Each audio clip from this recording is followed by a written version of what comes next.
घरी पोहोचलो, रात्रीचा उशीरच झाला होता लग्नावरून यायला. छान असं जेवण केलं. चंपाषष्ठी होती म्हणून वांग्याचं भरीत भाकरी बनवल्या होत्या आणि झोपलो. सकाळी उठलो, लसूण लावायचं जातो म्हणून बसले लसूण सोलायला.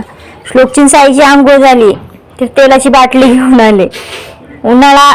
पावसाळा आला, सॉरी हिवाळा आला की तेलाच्या बाटलीची गंमत होते. छान असं जेवण वगैरे केलं आणि आम्ही सगळेजण गेलो लसूण लावायला. फुल रेडी झालो होतो, शर्ट अंगामध्ये, डोक्याला स्कार्फ,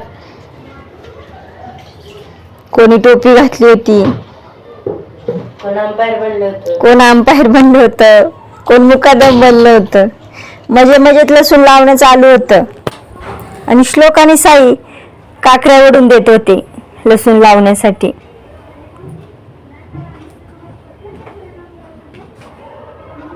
चार वाजेपर्यंत छान असा लसूण लावून घेतला आणि घरी गेलो. कीस बनवायचा होता बटाट्याचा. बटाटे शिजवायचे होते. बटाटे शिजत घातले आणि छान असे सोलूनही घेतले.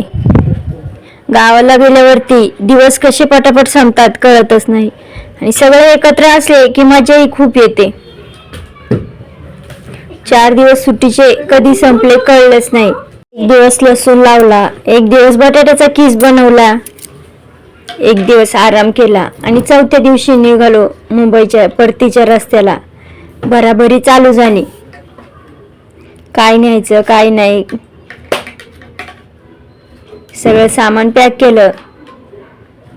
मुंबईला जायची सकाळ उजाडली. म्हटलं थोडासा व्हिडिओ काढावा छान असा गावच्या वातावरणाचा. सकाळ सकाळ खूप मस्त वाटतं गावाला गेलं का. मुंबईला असे क्षण बघायलाही भेटत नाहीत. ताईंचं सामान आणायचं होतं मुंबईला म्हणून छान असा पिकअप बनवला होता, केला होता सामान आणण्यासाठी. पिकअप मध्ये सगळं सामान भरलं. आम्ही 5-6 जण बसलो पाठी, भाऊ आणि हे बसले पुढे. आमचा प्रवास चालू झाला. खूप मजा आली प्रवासामध्ये. कधी मुंबई आली कळलंच नाही. तर असा होता माझा मुंबई ते गावचा प्रवास. कसा वाटला तुम्हाला नक्की सांगा आणि हा व्हिडिओ आवडला असेल तर लाईक करायला विसरू नका आणि नवीन असाल तर सबस्क्राईब पण करा.